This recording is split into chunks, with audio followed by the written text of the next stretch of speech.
નમસ્કાર મિત્રો અમારો નવો શો પત્રકારોની પંચાયત આપ જોઈ રહ્યા છો અને આ તેનો પહેલો વિડીયો છે. પત્રકારોની પંચાયતમાં આપણે વાત કરીશું ગુજરાતના રાજકારણની અને ચાલતા મુદ્દાઓની ખૂબ જ હળવી શૈલીમાં અને અંદરની વાત સાથે. પહેલા વિડીયોમાં વાત કરવી છે બગદાણા બબાલની. જયરાજ માયાભાઈ આહિરની ધરપકડ થઈ ચૂકી છે, આજની તારીખે જેલમાં છે, પરંતુ એ પટ્ટામાં શું ચાલી રહ્યું છે, રાજનીતિ શું ચાલી રહી છે, નવનીત બાલધિયા શું કરી રહ્યા છે, હીરાભાઈ સોલંકી શું કરી રહ્યા છે અને માયાભાઈનો પરિવાર શું કરી રહ્યો છે, આ તમામ બાબતે વિસ્તારથી ગુજરાત તક હેડ નિશિતભાઈ રાજ્યગુરુ પાસેથી જાણીશું.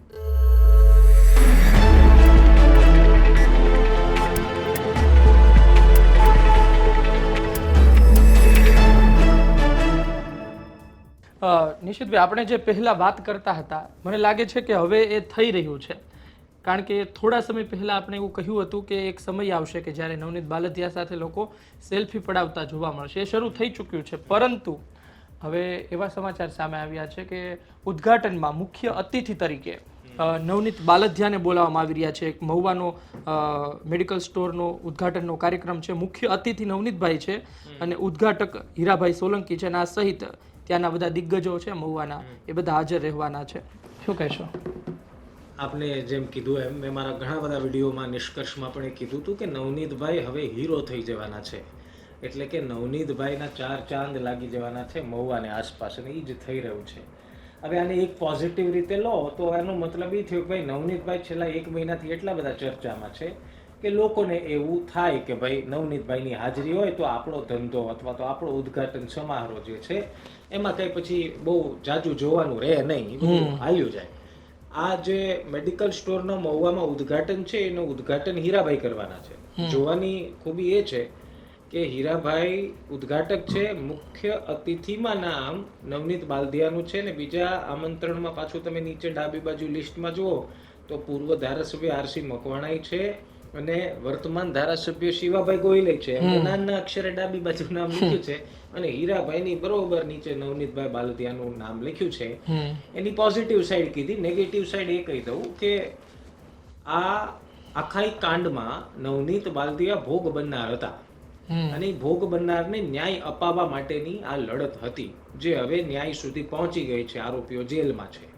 હવે નવનીતભાઈને એવી રીતે પ્રેઝન્ટ કરવામાં આવી રહ્યા છે કે નવનીતભાઈ મસીહા હોય, પણ નવનીતભાઈ તો ભોગ બનનાર છે. કેટલાક એવું કહેશે કે ભાઈ એમણે ડેરિંગ રાખ્યું એટલે નવનીતભાઈનું માન વધ્યું. તો મારા વાલા, ડેરિંગ નવનીતભાઈનું નથી, ડેરિંગ કોળી સમાજમાંથી આવતા ધારાસભ્ય જેમ કે હીરાભાઈ, શિવાભાઈ, આરસી મકવાણા, પરસોત્તમભાઈ, આવા લોકોનું ડેરિંગ ને બેકઅપ હતું એટલે નવનીતભાઈને થોડું બળ મળ્યું. પરંતુ ખેર, સમાજનો મુદ્દો છે, સમાજે નવનીતભાઈને હીરો કરવાના છે. પણ એક નાનું એવું એડ કરી દઉં કે આવી રીતે જ નેતા ઉભા થાય એટલે ચૂંટણી લડવાના ગલગલિયા હવે થાય. આ ગલગલિયા બહુ થતા છે. હવે આમાં જો સરપંચ, પૂર્વ સરપંચ છે, પછી કાઉન્સમાં તમે જો પૂર્વ સરપંચ બગદાણાના પૂર્વ સરપંચ છે. ટેકનિકલ રીતે હવે સરપંચ બની શકે એમ નથી, કારણ કે 3 સંતાનના પિતા છે. હવે શક્ય બને કે રાજકીય અખાડામાં એ મેદાન મારે. હવે એનું એક બેકગ્રાઉન્ડ કહી દઉં તમને કે શું કામ આવું શક્ય બને કે જ્યારે તમે ફૂલ ચર્ચામાં હો ને ત્યારે તમે ચૂંટણી મેદાનમાં ઉતરો તો તમારે કાંઈ ઓછું કરવાનું કે આપણા નવનીતભાઈ આપણા પ્રચારે કરવાની જરૂર નથી. હવે તો સેલ્ફી બેલ્ફી બધું તમે જોજો આજે મહુવામાં ત્યાં કમજોર થવાની. પણ આવી જ રીતે રાજનેતા ઊભા થાય, પ્લસ એવું બને કે હીરાભાઈએ કીધેલા શબ્દોની વફાદારી નવનીતભાઈ રાખી, એનું ગિફ્ટ મળે. નવનીતભાઈએ જે મુદ્દો ઉઠાવ્યો કે આપણે મૂકવાનો નથી, આપણે છેક સુધી લડી લેવાનું છે, ઈ નવનીતભાઈ જે ડેરિંગ દેખાડ્યું એનું પરિણામના રૂપે ફળ આવનારા સમયમાં ચૂંટણી મેદાનમાં ઉતરીને મળે તો નવાઈ નહીં. પણ બીજી વાત એ પણ કહી દઉં કે નેતા ભલે આવી રીતે બનતા હોય પણ બધા નેતા આવી રીતે જીતતા પણ નથી. તમે શું જો કે 2 વખત ધારાસભ્ય રહેલા અલ્પેશ ઠાકોરને પણ અભ્યુદય સંમેલન અડધી રાતે કરવું પડે. તો લોકોની ડિમાન્ડથી ઉભરેલા લોકો બધી વખતે સફળ નેતા જ હોય એવું જરૂરી નથી. તમે જો હાર્દિક પટેલ એક નેતા બન્યા, બાકી પાટીદાર અનામત આંદોલન સમિતિમાં ઘણા બધા હતા. કેટલા નેતાને તમે ઓળખો છો? અથવા તો કેટલા નેતા હાર્દિક પટેલ જ્યાં પહોંચ્યો એ શિખર પર પહોંચી ગયા છે? એટલે હજી તો સમય બતાવશે અને રાજનીતિમાં ઘણું બધું ભોગવવાનું પણ હોય. હવે અત્યારના બહુ ખુલાસા કરવાના જ નહીં તો કોઈ પછી કમેન્ટ કરશે કે નિશિતભાઈ તમને ભાઈ બહુ બળતરા. ભાઈ મને કાંઈ બળતરા નથી, તમે નેતા બનો, સેલ્ફી પાડો, બધું મજા કરો.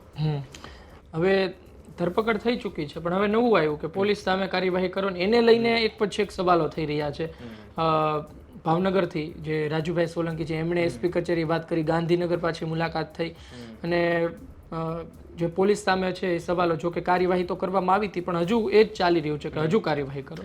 જો બે મુદ્દા છે. એક તો બહુ સીધી લીટીની ધાર્મિક એ વાત છે, પોલીસ પર કાર્યવાહી થવી જોઈએ. જો પોલીસની ભૂલ છે, પોલીસે આમાં કાચું કાપ્યું છે તો કાર્યવાહી થવી જોઈએ. અચ્છા, કાર્યવાહી થાય નો મતલબ શું છે કે ભાઈ પોલીસે જે આમાં ઢીલાશ રાખી, હાથે કરીને આ મુદ્દામાં જેનું નામ હતું જયરાજ આહિરનું, પહેલા દિવસે નવનીતભાઈ બાલદિયાએ એ આરોપ લગાવ્યો હતો, પોલીસે ત્યારે કર્યું હોત તો આટલું બધું લાંબુ ખેંચાણું ન હોત. બીજું, નવનીત બાલદિયા અને બીજા કેટલાક સમાજના આગેવાનોએ પોલીસની કામગીરી, રૂટીન કામગીરી પર પણ શંકા વ્યક્ત કરી છે કે ભાઈ આમ કર્યું તેમ કરતું હતું ને એમના ઈશારે જ કામ કરતા હતા. તો એ તપાસ થવી જોઈએ. આ થઈ વાત નંબર 1. એટલે એ ડિમાન્ડ સાચી છે, પણ હવે એ જ ડિમાન્ડ સતત શું કામ કરવામાં આવે છે, તો એનો બીજો ચહેરો એ પણ કહી દઉં કે એવા પ્રયાસ બિલકુલ થઈ રહ્યા છે કે બને એટલો આ કિસ્સાને ખેંચો, બને એટલો આ કિસ્સાને એટલો ચીકણો કરીને લાંબો કરો, એટલું લાંબુ કરો કે લોકો ભૂલવા જોઈએ નહીં. કારણ કે આમાં ભાઈ એવું છે, લોકો જો ભૂલી ગયા તો પાછું મતદાનમાં લોચો પડી જાય ને. પણ એવું સતત કયા કરીએ આપણે કે ઓ અમાર નવનીતભાઈ આમ થઈ ગયું, અમાર નવનીતભાઈ આમ થયું હતું, અને એ પરિણામ સુધી પહોંચી પણ ગયું. જે આરોપી હતા એ એસઆઈટીએ તપાસ કરીને ખુલાસો કર્યો, ધરપકડ થઈ, બધું થઈ ગયું, પણ તેમ છતાં હવે પોલીસ પર કાર્યવાહી કરવી જોઈએ.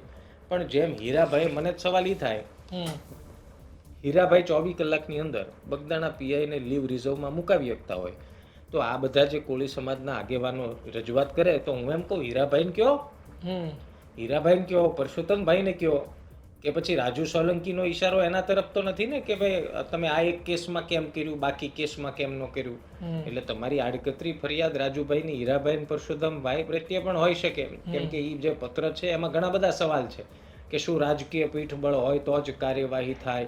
તો એ બધી ફરિયાદ હું એમ કહું છું કે હીરાભાઈને કરો, અને હીરાભાઈને કહો કે તમે બગદાણાના પીઆઈની જેમ રીતે આખા કેસમાં તાત્કાલિક કાર્યવાહી કરવા સરકારને મજબૂર કરી, એમ બાકી જે અધિકારીઓના નામ છે જેની પાસેથી તપાસ છીનવી લેવામાં આવી, જેની ઉપર ડાઉટ છે, તો એનું કંઈક કાર્યવાહી કરાવવાનું કરો. તમે તો એસઆઈટી રચના કરાવડાવી દીધી, તમે એક લીવ રિઝર્વમાં મૂકી દીધા.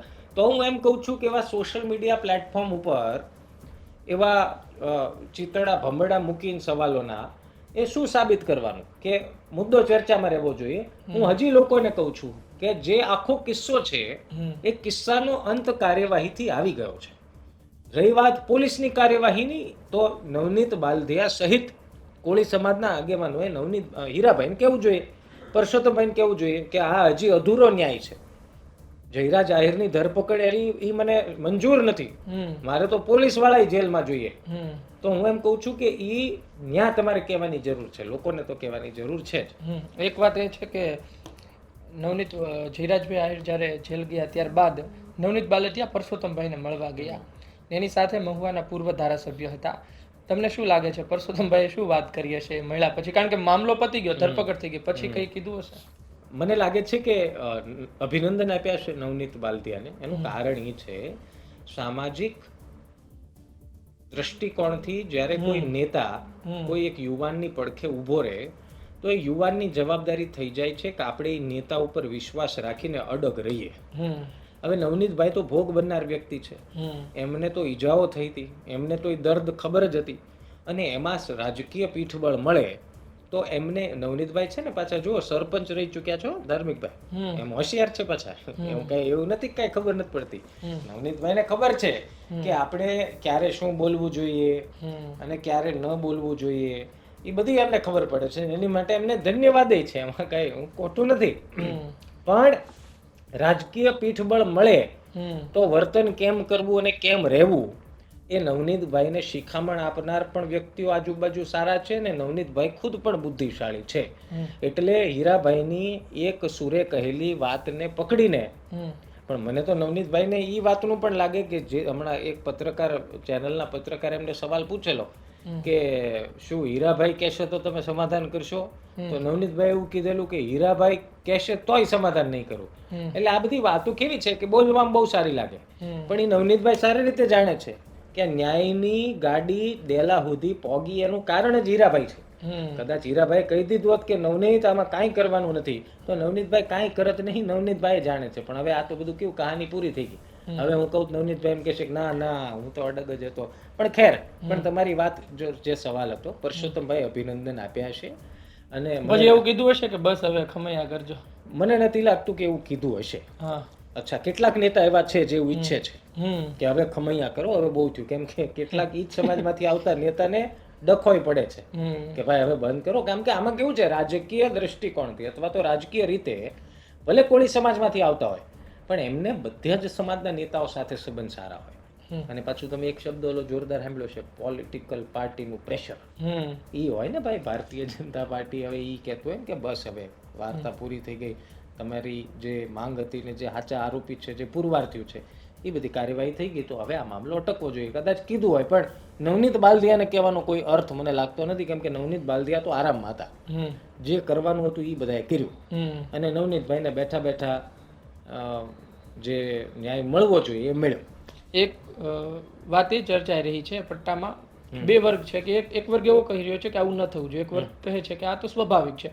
એટલે કે જ્યારે જયરાજ આહિર જેલમાં ગયા પછી ફટાકડા ફૂટ્યા, બગદાણાનીઓ અને બગદાણા સિવાયના વિસ્તારમાં, મહુવા સહિતના વિસ્તારોમાં ફટાકડા ફૂટ્યા, મીઠાઈ ખવડાવવામાં આવી, અને એ પછી ઘણાને ખોટું પણ લાગ્યું.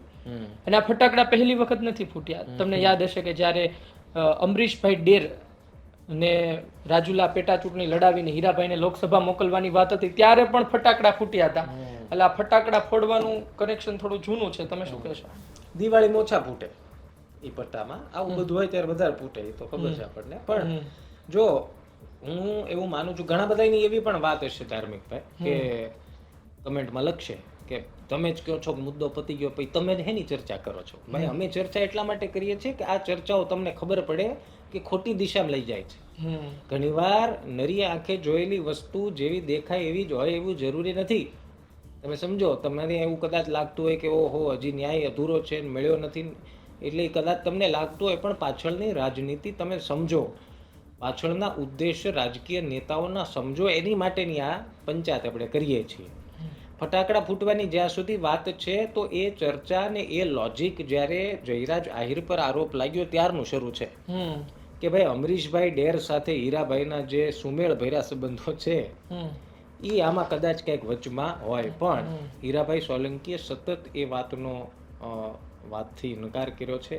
અને આપણે પણ આપણા ઘણા વિડીયોમાં, જે દર વખતે આપણા વિડીયો જોવે છે એને ખબર છે કે આપણે પણ આ મુદ્દે વારંવાર કીધું છે કે આ સામાજિક મુદ્દો નથી, પણ આ રાજકીય મુદ્દો જરૂર છે. હવે પહેલા નહોતો, એવું કદાચ માની લઈએ, પણ હવે જરૂર છે. કારણ કે હવે આપ જુઓ તો ધીરે ધીરે બધા ધીરે ધીરે બોલવાનું શરૂ કરશે. માયાભાઈ એક સરસ કાર્યક્રમમાં હું ભગવાનમાં માનું છું અને દ્વારકાધીશ કહે છે, હું નથી કહેતો, એવું નિવેદન એમણે ન આપ્યું. એટલે કહેવાનો મતલબ, કદાચ માયાભાઈ દિલથી જે ઈશ્વર કહે છે એ જ કીધું, પણ હવે સાંભળનાર વ્યક્તિ આ ઘટના સાથે કનેક્ટ કરી જ દે. અને મને એટલા માટે જ લાગે છે કે અમરીશભાઈ છેલ્લા 1.5 મહિનાથી એટલે જ શાંત છે. હવે મારો જે સવાલ હતો એ હતો કે તમે જુઓ કે એક તરફ ન્યાય મળ્યાની વાત, અને પછી હવે જે કાર્યકર્તાઓ છે થોડા શાંત પડ્યા, તો હવે આગેવાનો બોલી રહ્યા છે. કોણ કોણ બોલ્યા? માયાભાઈએ કહ્યું કે ભાઈ જે થઈ રહ્યું છે બરોબર થઈ રહ્યું છે, આખી એમણે વાત કરી. હીરાભાઈ એ જ વાત દોહરાવી કે જે થઈ રહ્યું છે એ બરોબર જ થઈ રહ્યું છે, થશે પણ બરોબર થશે, પણ એ કે એટલામાં સમજી જવાનું હોય, ઊભું રહી જવાનું હોય, આગળ ન વધાય. એટલે એમનો ધમકી ભર્યો ટોન હતો. ત્રીજી વાત પાછું કે જે સમૂહ લગ્ન તાવેડામાં યોજાયા ક્ષત્રિય અણા રાહીટ સમાજના, ત્યાં અમરીશભાઈ ડેરે પણ એવું કહ્યું કે બિલો ધ બેલ્ટ ન હોવું જોઈએ, આટલું નીચે ન જવાનું હોય, એ પણ એને. અને પાછું પરસોત્તમભાઈ એવું કીધું કે સમય આવે તો ધોકા ઉપાડશું. એટલે હવે મોટા મોટા આગેવાનો બોલી રહ્યા છે, તો આ બધા શું હવે? જો હું આ બધી વાતો તમારી બરોબર છે, આ બધા સ્ટેજ ઉપરથી બોલ્યા, પણ પબ્લિકને એક વસ્તુ બહુ ક્લિયર કહી દઉં, તમે આ બધી વાતમાં ન પડતા. તમે સમાજના, મારા સમાજના નેતાએ આમ કીધું એટલે હવે મારે બોલી પડવું, એવું ન કરતા. તમે રાજનીતિમાં હોવ કોઈ પક્ષમાં તો કરો, કારણ કે આ હવે છૂટા હાથની રાજનીતિ છે. તમે સમજો, આ સમાજનો મુદ્દો નથી. અને કોઈ એક વ્યક્તિ સમાજ ન હોઈ શકે, હીરાભાઈ કે પરસોત્તમભાઈ, એ સમાજ નથી. સમાજમાં કુંવરજી બાવળિયા પણ છે, સમાજમાં બીજા કોળી સમાજના આગેવાનો પણ છે. એમ આહિર સમાજમાં પણ માયાભાઈ અને અમરીશ ડેર એ આહિર સમાજ નથી આખો.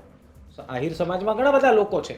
પરંતુ આ રાજકીય પ્રહારોને તમે વ્યક્તિગત સામાજિક મુદ્દો ન ગણી લેતા. એ વાત જરૂર છે કે રાજકીય પરિપ્રેક્ષમાં અથવા તો રાજકીય રીતે પછડાટ આપવા માટે આ નેતાઓ એકબીજાને તીખા મરચાની જેમ શબ્દો ઉચ્ચારે અને કોકને બળતરા થાય ને કોકને નોય થાય, પણ એને સમાજ સાથે કોઈ લેવા દેવા નથી. આ ક્લિયર કરવા માટેનો જ આ એક વિડીયો છે. તમે સમજો, આ મુદ્દો કાયદાકીય જ્યાં સુધી હતો, કાર્યવાહીના દ્રષ્ટિકોણથી જ્યાં સુધી હતો, એ કાર્યવાહી થઈ રહી છે. એ કાયદાની પ્રક્રિયા ચાલુ છે. આરોપીઓ જેલમાં છે. બીજી તરફ હવે આપ જેને જેને સાંભળશો એ બધા રાજકીય રીતે એક્ટિવ હશે. માયાભાઈ તો એટલા માટે બોલ્યા, અને મેં કીધું એ માયાભાઈનો કદાચ દ્રષ્ટિકોણ એ સાચું જ કહેવાનો હોય, એ ગીતાનો પાઠ જ હોય, અથવા તો દ્વારકાધીશે કહેલી જ વાત હોય, એને આ સમકક્ષ કાંઈ લેવા દેવા ન હોય, પણ લોકો એને જોડી દે અને કદાચ એકંદરે માની લે કે એમ જ કીધું તો ભાઈ એ દીકરાના બાપ છે, એ પણ બોલે. અચ્છા, એવું પણ બને કે એમણે આ પક્ષ માટે જ કીધું એવું જરૂરી થોડું છે. તમે સમજો મારી વાત. એટલે આ ઊંડાણવાળી વાત છે. જે સમજી જાય સમજે જશે, હું ચોખવટ નહીં કરું. અને રહી વાત અમરીશભાઈની, તો અમરીશભાઈ રાજનેતા છે. રાજુલામાં હીરાભાઈ સોલંકીનું ગ્રુપ અને અમરીશભાઈ ડેરના ગ્રુપ વચ્ચે નથી બનતું એવી ચર્ચાઓ જ્યારથી અમરીશ ડેર ભાજપમાં આવ્યા ત્યારથી ચાલે છે. આપણે એને શું કહેવાય, ગેરંટી વોરંટી નથી આપતા વાતની, પણ આવી ચર્ચા રાજુલામાં તમે ગમે પૂછો રાજકીય રીતે એક્ટિવ માણસને, તો એ તમને કહે કે ભાઈ આ ડખા તો ચાલે છે. તો રાજકીય નેતાઓ આવી નિવેદનબાજી એટલા માટે પણ કરે છે કે આવનારા સમયમાં સ્થાનિક સ્વરાજની ચૂંટણી છે, અને ભાઈ આવડી મોટી ઘટનામાં કોઈ ઊંચા હોદ્દા પર રહેલા રાજકીય નેતાનો ઈગો હર્ટ થવો એ સામાન્ય બાબત છે. અને આવી ઘણા કિસ્સાઓ થઈ ચૂક્યા છે. પણ સમાજના યુવાનોને મારી વિનંતી છે કે આ રાજકીય ખેલ છે, આ અખાડામાં તમે કૂદશો નહીં તો તમારો ખભાનો ઉપયોગ થઈને કંઈક એવું થઈ જશે જેની કલ્પના આપણે નથી કરવી. છેલ્લો સવાલ મારે પૂછવો છે કે શું બીજી પેઢી રાજકારણમાં આવે એ કોઈ ગુનો છે? જો માયાભાઈ રાજકારણમાં છે, આપણને ખબર છે, લોક સાહિત્યકાર પણ છે, એમના દીકરા આવી રહ્યા હતા કે પહેલા આ ઘટના બની, એટલે કે જિલ્લા પંચાયતની ચૂંટણી લડે પહેલા આ ઘટના બની, પહેલું પગથિયું તોડી નાખવામાં આવ્યું. હવે ખબર નહીં ક્યારે લડે. પણ સામે પરસોત્તમભાઈના દીકરા પણ એક્ટિવ છે.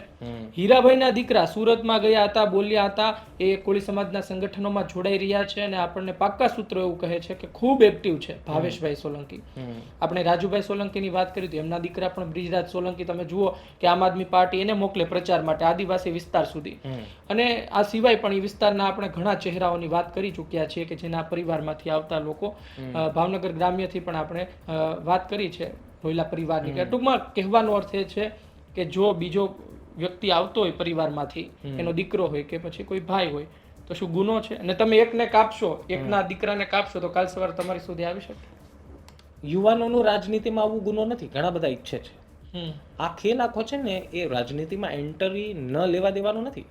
આ ખેલ આખો એમ્પાયર અર્નિંગનો છે. આ સામ્રાજ્ય ટકાવી રાખવાનો ખેલ છે. તમે સમજો, યુવા પેઢી યુવા દ્રષ્ટિકોણથી વિચારે અને એક નેતાને પોતાના દીકરાની એન્ટ્રી કરાવી હોય તો એ સ્વાભાવિક રીતે ન ઈચ્છે કે એની સામે શરૂઆતથી જ એવી કોમ્પિટિશન હોય કે જ્યાં માત ખાવાની શક્યતા પણ હોય. આ વાત નંબર 1. અને બીજી વાત બહુ સ્પષ્ટપણે કહું છું કે જે નેતા, હું કોઈ નામ નથી આપતો, કોઈ પણ નેતા પોતાના પુત્રની એન્ટ્રી કરાવવા ઈચ્છે ને ધાર્મિક, તો એક વાત સમજી લેવી, એમના પિતાને મળેલો પ્રેમ બધો જ પ્રેમ યુવાને મળે એવું જરૂરી નથી. તમે સમજો કે એ નેતાને મસીહા સમજે તો એમના દીકરાને પણ લોકો મસીહા સમજે એ વર્ગ 10% જ હોય. કારણ કે એનું બીજું કારણ એ છે કે મત કરનાર પણ યુવા પેઢી આવી રહી છે ને ભાઈ. કેટલા નવા મતદાર એડ થઈ રહ્યા છે, એટલે એ પણ સમજી વિચારીને મતદાન કરશે. આ સામ્રાજ્ય ટકાવી રાખવાનો ખેલ છે ધાર્મિક. આ કોઈને એન્ટ્રી ન લેવા દેવાનો ખેલ નથી. પણ એન્ટ્રી લીધા પછી જો મારા જ દીકરાને નડ્યા તો, મારા દીકરાથી વધારે ફેમસ થઈ ગયા તો, મારા દીકરાથી વધારે મોટા થઈ ગયા તો આપણે 25 વર્ષ 30-40 વર્ષથી જે સામ્રાજ્ય ઊભું કર્યું છે એ કિલ્લો ધ્વસ્ત થતા વાર ન લાગે. એટલે બધા જ નેતા પોતાના દીકરાને રાજનેતા બનાવવા ઈચ્છે છે. અને પરિવારવાદ આ તો ચર્ચાઓ આપણા દેશમાં કેટલા વર્ષથી ચાલે છે, પણ એ હજુ ચાલુ જ છે. કદાચ કોઈ એવું દાવો કરતો હોય કે આવું નથી ને આવું નથી. આપણે ગોંડલનું એક્ઝામ્પલ લઈ લો. ગણેશ ગોંડલ કેટલા એક્ટિવ છે. શા માટે આ બધું થયું? રાજદીપસિંહ રીબડા આપ જુઓ કે કહેવાનો ભાવાર્થ એ છે કે એવું નથી કે એક જગ્યાએ છે મહુવા, રાજુલા, તળાજા પટ્ટા ઉપર. ગોંડલનું એક્ઝામ્પલ લઈ લો, ત્યાં પણ છે. બચુ ખાબડના છોકરા જેલમાં ગયા. કેવી રીતે ગયા? બચુ ખાબડ મંત્રી છે ભાઈ, મંત્રી હતા. કહેવાનો મતલબ એ છે કે આ પરિવારવાદ અને આ બધું સામ્રાજ્ય બનાવવાની, ટકાવી રાખવાની વાત છે. બાપાએ સામ્રાજ્ય તો બનાવી દીધું, નામ કમાઈ લીધું, સમાજના કામ કરીને ખૂબ સારા કાર્યો કર્યા. હવે દીકરાનો સમય છે, એટલે પહેલું પગથિયું શું છે? સામાજિક રીતે એક્ટિવ થાવ. સામાજિક રીતે એક્ટિવ થાવ અને પરિવાર અને પાર્ટીમાં એવી ઇમેજ ઊભી કરો કે નાના બહુ સમાજ સેવા કરે છે. હવે તો એ ટ્રેન્ડ ચાલ્યો છે ને. ગણેશ ગોંડલ લો, જયરાજ આહિર લો, હીરાભાઈના દીકરા ભાવેશભાઈ લો, પરસોત્તમભાઈના દીકરા દિવ્યેશભાઈ લો, રાજુભાઈના દીકરા બ્રિજરાજભાઈ લો, બધા સમાજ સેવા કરે પહેલા, પછી પાર્ટીમાં એક મોટું ઇમેજ ઊભી થાય અને સાચી સમાજ સેવા. હું એવું નથી કહેતો ખોટું કરે છે, સાચું જ કરે છે, પણ આ રાજનીતિમાં એન્ટ્રી મારવાનો એકમાત્ર રસ્તો છે સમાજ સેવા. અને સમાજ સેવાથી જ અંદર ઘૂસે છે. અને નવનીતભાઈની એન્ટ્રી થશે. આપ જુઓ, આગે દેખો હોતા હે કે. તો આમાં સાથે પણ પૂછી લઉં, એવું ના વિચાર આવે કે હવે આપણે એક આંદોલન કરી નાખીએ, ભલે પણ ખોટું થઈ રહ્યું છે તો આપણે સરકાર સામે પડીએ ને એમ? કારણ કે તમે જુઓ કે આપણી પાસે તો એવા ઉદાહરણ છે, જે હતું એ જતું રહે ને. કારણ કે તમે હાર્દિકભાઈ ની વાત કરી, મેવાણી, જે બધા આંદોલન કરીને બહાર આવેલા, હવે ગોપાલ ઇટાલિયા છે લોકો. અચ્છા, હવે પૂછો હાર્દિકભાઈ ને કે કરો છે આંદોલન? અલ્પેશભાઈ ને પૂછો કે સ્ટેજ ઉપરથી અભ્યુદય યોજના, અભ્યુદય સંમેલનમાં સ્ટેજ ઉપરથી સરકાર એમ શબ્દ બોલ્યા? એ તો વારે વારે એવી ચોખવટ કરવી પડી કે આનો રાજકીય કોઈ હેતુ જ નથી. ભલે પાછળ રાજકીય હેતુ હોય જ, પણ કહેવાનો મતલબ એવું પાછું કરો તો ખુદને નુકસાન જાય ને. એટલે એવું નહીં કરવાનું. સરકારની સાથે રહીને સરકારને દબાવવાની, સરકાર પર પ્રેશર ક્રિએટ કરીને કામ કરાવવાનું અને સરકારના ગુડ બુકમાં પણ રહેવાનું. અને આ રાજનીતિ છે, એમાં કોઈ ખોટું કરે છે એવું નહીં, જેની જેવી આવડત. જી હા. તો દર્શક મિત્રો, આ જ હતી અમારી પંચાયત અને આ જ હતી અમારી વાતો. આપનું શું કહેવું છે કોમેન્ટ બોક્સમાં જરૂરથી જણાવજો. આ વિડીયો પસંદ આવ્યો હોય તો લાઈક કરજો, શેર કરજો, જેમને ખબર નથી તેમના સુધી પહોંચાડજો. ધન્યવાદ.